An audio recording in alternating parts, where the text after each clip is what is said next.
Hello and welcome to Gendering Geopolitics, my short series where I have quick 10-minute conversations with women who are doing amazing work around the world. My name is Emily Prey, and I'm a senior analyst at the New Lines Institute in Washington, D.C. Today, I'm speaking with Wazhma Frogh about the situation in Afghanistan. Thank you so much for joining me today, Wazhma. Thank you for having me. So you recently spoke to many of the country representatives gathered for the UN General Assembly, and many states promised that they would stand with Afghan women. What does this actually mean? And will they actually do this when push comes to shove, or are these just another round of nice but empty promises? Well, the time will tell because at this point it's very hard to see anything in action. But there has been a lot of statements that have come. Like I recently spoke at the UN Security Council, as well as the ministerial meetings at the UN General Assembly, and the foreign ministers from all over the world. If it was Afghanistan's neighbors, the region, European Union, US, Canada, the whole world actually been saying that they will stand by the rights of Afghan women and girls. They are very worried about what has been going on in Afghanistan in terms of the restrictions around women's rights and girls' ability to get education. So there is a lot of positive statements so far, but of course we have some very important tests to actually verify those statements. And so looking at, there was a tweet recently from the Director General of the WHO for his visit to Afghanistan. How can the WHO protect the health of the Afghan people when women were totally excluded from the recent trip and the talks, and there was no one in the delegation to represent women's health and half of the population? Yeah, you know what? When I looked at the delegation of WHO, I was one of the first people who called on Dr. Tedros and said, like, where are the women in your delegation? You are not under the Taliban. Why women are not part of the WHO delegation? But in Afghanistan, we have a good number of women in the Ministry of Health structures as well as doctors, female doctors. So far from what I've been following up on the ground, that female doctors have been actually, continuing with their jobs in the hospitals, in the clinics. But most importantly, the health system right now is at a total collapse situation because the funding that came from the World Bank and other International Monetary Fund and international, NGOs, they have been actually stopped. So that has, in our health system, has been very much dependent on the international aid. So that has actually impacted so much. And remember, Afghanistan, every 30 minutes, a woman dies from the maternal, delivery-related complications. The number of little children who are malnourished. And recently, UNICEF also has been saying, that over 10 million children are actually at huge risk and they are vulnerable. So the health system as a whole is under a huge, like right now, it's on the verge of collapse. Every 30 minutes, that is a horrifying statistic, one that I was not aware of. So thank you so much for sharing that. It is great to hear that the female doctors are still able to do their work, but of course, you cannot become a doctor if you do not go to school and have that kind of education. And so last week, the Taliban announced that boys who are in grade 6 or older can go back to school, but the girls cannot. And that's an estimated 5 million girls who have just been deprived of their right to education. What does that mean for the future of Afghanistan?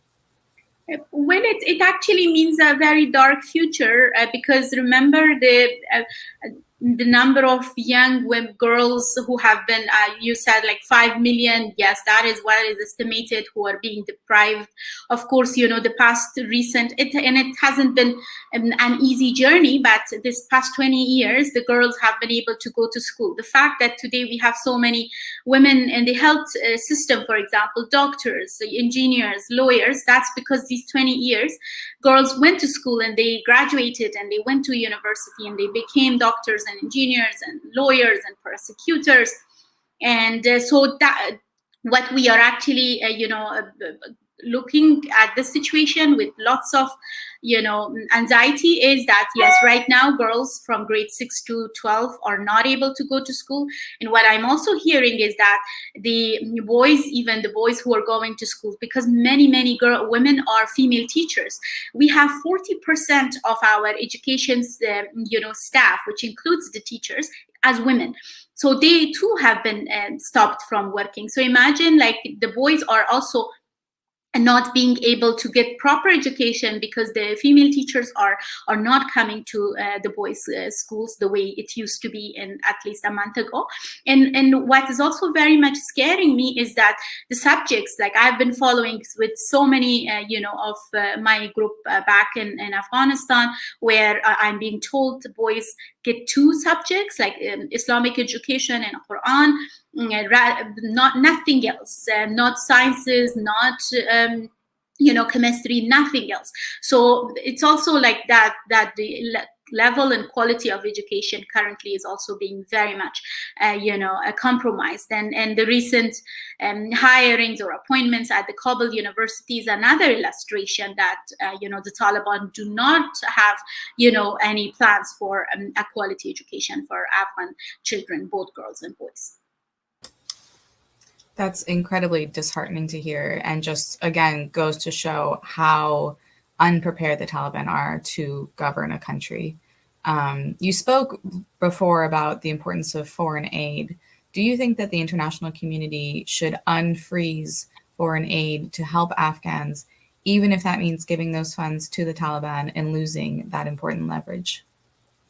Well, at this point, there are 2 issues. One is that unfreezing that 9.5 billion assets which were belong to Afghanistan that has been frozen, and then the aid. For that 9.5 billion, it's scary to actually release it without any conditions, without any guarantees. You never know if it will end up funding more terrorism in the region. You never know if it will end up, in individuals misusing it, because at this point, we do not have a stable government in Afghanistan. Yes, I have been part of the peace process for years, and I've been advocating for a political settlement. But a sudden takeover by a group, the Taliban, who are not ready to govern, and we see the examples very vividly on a daily basis. So at this point, it's very scary to just, release all this money and having nothing and guarantees. So there needs to be international guarantees from the Taliban to show that they are going to use this money for Afghans. And there has to be intermediary. I think the international organizations, the international aid organizations need to step in as well in terms of the aid distribution, because the current ruling does not have the capacity to do this on its own. And last question before we end: if you had 10 minutes with President Biden right now, what would you say to him? I think President Biden made 2 very big mistakes, which will keep, I hope, which will keep haunting his career in the next until he's alive. The first mistake he did, he came to office with a preconceived judgment about Afghanistan. He kept, we have been following him even when he was the vice president in his very strange judgments about Afghans. Oh, these tribes, these tribal people will never be a nation. This country has never been a country. So he came to office with all that preconceived judgments about Afghans, and which actually showed his heart about this war. So, and the second mistake is how ungracefully his administration himself, managed the withdrawal. We needed the American soldiers to leave Afghanistan. And remember, they were just 2,500 recently. So the number has been very, very few.